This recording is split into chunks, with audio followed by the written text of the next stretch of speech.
In January, President Uhuru Kenyatta made a few changes to his cabinet. The president fired Mwangi Kiunjuri as the Minister for Agriculture and appointed Peter Munya.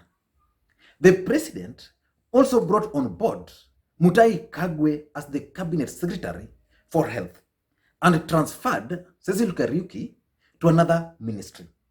Rachel Mamo, who was the Minister for Defense, was also transferred to Foreign Affairs. Those changes were made by the president to reflect the current political situation at that particular time. And for those who follow the politics of this country, the Ministry of Agriculture was not doing well. The Ministry of Health had issues. And at the international level, Foreign Affairs was also doing very badly. So he made those changes. And after that, those changes were made. Around some 2 months ago, there were reports that the president was actually planning to appoint Raila Odinga into his government. And indeed, that was part of the plan. And I did a video on that. I'm going to put the link here.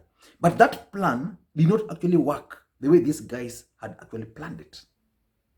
Because they weighed the legal implications, the cons, and the pros. So that idea was not implemented. So Raila Odinga did not join the cabinet. And then a few weeks ago, there were reports that the president was actually planning to reshuffle his cabinet again. And for those who follow this channel very closely, around that time, when those rumors started, I reported here that there was a meeting which took place in Karen at the residence of Paul Otuoma. And that meeting was attended by Gideon Moi, Raila Odinga, and President Uhuru Kenyatta and their aides.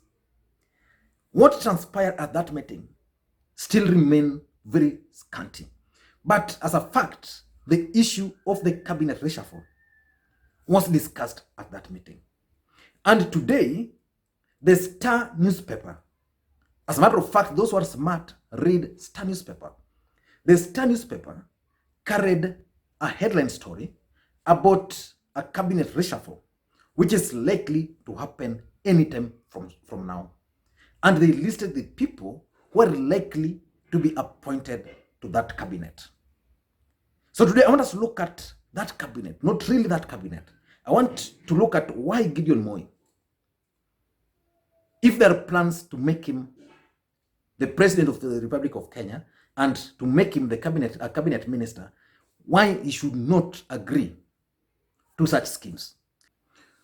But before we do that, if you are watching this video on this channel for the first time, I want you to take a second or two and hit the subscribe button so that next time we produce a video like this, you get notified.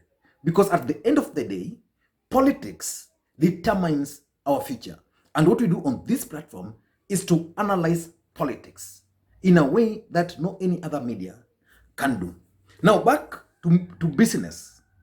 We all know that President Uhuru Kenyatta is indeed planning to reshuffle his cabinet. We also know that in 2013, after coming to power, the president and his deputy, in their own wisdom, decided to appoint new people into the government. People of high integrity, professionals. In fact, they were not politicians. But whether they delivered or not is something I can't judge. Because there are people who supported Jubilee Party and still support Jubilee Party and believe so well that this team actually delivered, that they delivered magically. And then there's the NASA supporters who believe that this Jubilee team actually failed Kenyans. So that one we are not going to judge. But why would the president reshuffle his cabinet again? 3 reasons before we get into now the real issue. 3 reasons why you need to do this. Number 1 is loyalty. This is likely going to be the last cabinet reshuffle in this country. So the president must ensure that in that cabinet, everybody is loyal to him. We know there are certain individuals like Chelugoi, who was brought on board by the deputy president. There is Farida Karonei, who was brought on board by the deputy president. Then there is also Charles Keter, who was brought on board by the deputy president. Of course, they might be loyal to the president, but their loyalty might also lie with the deputy president. But that's something the president must sort. Number two is legacy. The president has the last chance to realize his legacy. So he needs a team which can help him move forward. And then the last thing is 2022 election. The president is keen on the presidency. Not really the presidency, on determining who becomes the next president of the Republic of Kenya. So the star named the people they thought or believed were going to be appointed to this cabinet. So let us look at these people. At number one is Gideon Moi. But because Gideon Moi is our subject for today, let's not go into him. Now let's start with Kalonzo Musyoka. Who is Kalonzo Musyoka? And should Kalonzo Musyoka accept to be appointed into the cabinet, being a party leader? In my view, Kalonzo Musyoka should actually accept to be appointed into the cabinet. Because if you ask me the future of Kalonzo Musyoka, politically speaking, I cannot tell you. So he needs to be in government, either as a foreign affairs minister, then he can use that to revive his political career. He's confused as we speak. Number two on that list is Peter Kenneth. Personally, I still don't understand why Peter Kenneth was not appointed as a cabinet when the president opted for Mutahi Kagwe. But maybe the president has his own wisdom and ideas on why he opted for Mutahi Kagwe. But Peter Kenneth is known to be a performer, and appointing him will give him a platform if indeed there are plans to elevate him. At number three is Paul Otuoma. When I talked of that meeting at Paul Otuoma's home, personally, when I was informed about it, I was also confused because I couldn't really link how Paul Otuoma can be now the link between Raila Odinga and Uhuru Kenyatta. And of course, normally, when some of these deals are normally being made, they normally are signed or agreed upon at residence, very private residence. That's why Uhuru and Ruto signed theirs at Wanjigi's home, for those who remember. So Paul Otuoma was and is a close ally of Raila Odinga, and probably is the guy Raila Odinga is going to front. Then there is Samson Mwadabe, who just retired from the military. He was the military head. Of course, he's very close with the president. So probably, I don't know, but probably the president wants him to stay around, or probably, even if not a cabinet secretary, there's somewhere he's going to be placed. And then there's Charles Nyachai. Charles Nyachai is just the Nyachai factor, nothing else. But I'm looking at this team and I'm wondering, is this the best team the president can actually get in the entire country? I'm not casting any aspersion on them. With all due respect, these are all politicians. So there's a chance that the president will bring someone on board who is not a politician. But let's now deal with the issue of Gideon Moi. Should Gideon Moi accept appointment to the cabinet? Should he accept? I want to listen to your opinion on this. Tell me before you listen again. Should Gideon Moi accept this appointment? Because personally, I've studied President Uhuru Kenyatta, and something tells me that the president is really keen on Gideon Moi. And if the president is not keen on making Gideon Moi the president of the Republic of Kenya in 2022, then he has a plan of ensuring that Gideon Moi becomes the president of the Republic of Kenya even after 2022. And something has been telling me that probably the president is keen on making Gideon Moi the president, but he's realized that Kenyans are likely not to accept Moi giving Kenyatta, Kenyatta giving Moi, Moi giving Kenyatta again, and then Kenyatta giving Kenyans will refuse that. So, in their own wisdom, they've sat down, the way in Ndugu Francis Atuli, they've sat down and calculated Raila Odinga's age and calculated William Ruto's age. So they have realized that if they allow William Ruto to be the president, then he will thwart Gideon Moi's chances, because of course Kenyans will also refuse of idea of Kalenjin then handing over again to a Kalenjin. So they've sat down and calculated Raila Odinga's age, and they've realized that Raila Odinga at his age might only serve only for five years. So they are going to give Raila Odinga for 5 years, then hand over to Gideon Moi.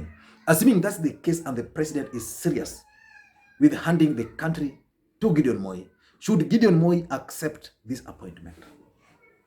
In my view, Gideon Moi should not. I know there are reasons for why he should take it and why he should not take it, but I strongly believe the reasons against it are much stronger than for. Let's look at why probably Uhuru wants Gideon Moi to take over.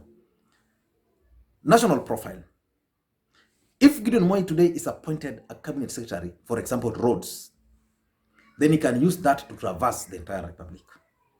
If he's appointed minister for devolution, he can use that to tour all the counties, interact with the governors, MCAs, county assemblies.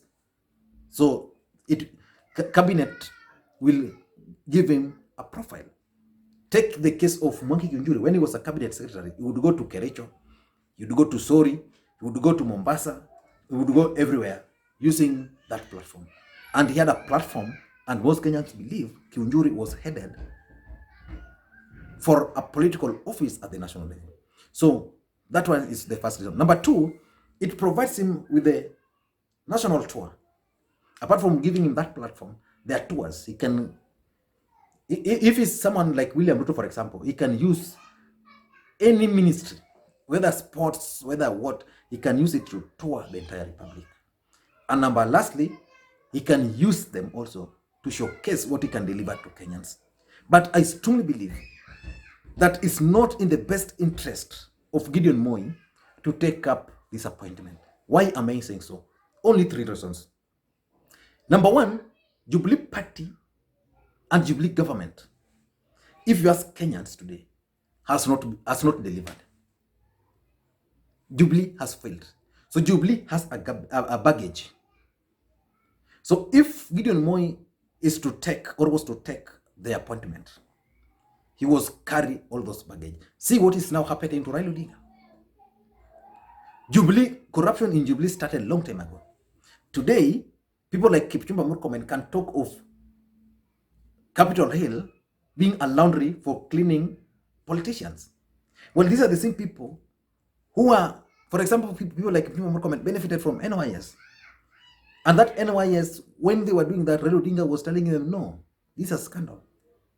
So it's easier for Gideon Moi to carry the baggage of you. It would be better for Gideon Moi to just come as Gideon Moi, because apart from being Moi's son, Gideon Moi is not tainted politically. If you ask me, there's no direct link of corruption you can link to Gideon Moi.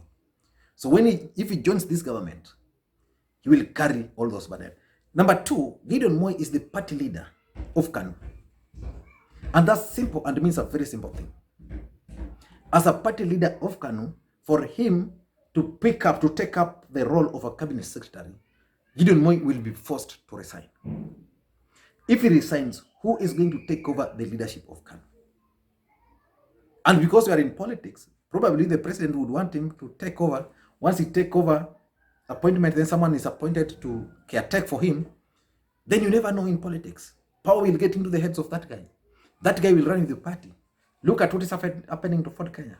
Look at what's happening to Musalia Mudavadi party. Even Raila Odinga had a party entrusted with the allies of Kalonzo Musyoka. They took off with the party. And that's how Manzo was nominated to parliament. So being the party leader of KANU, in my view, provides him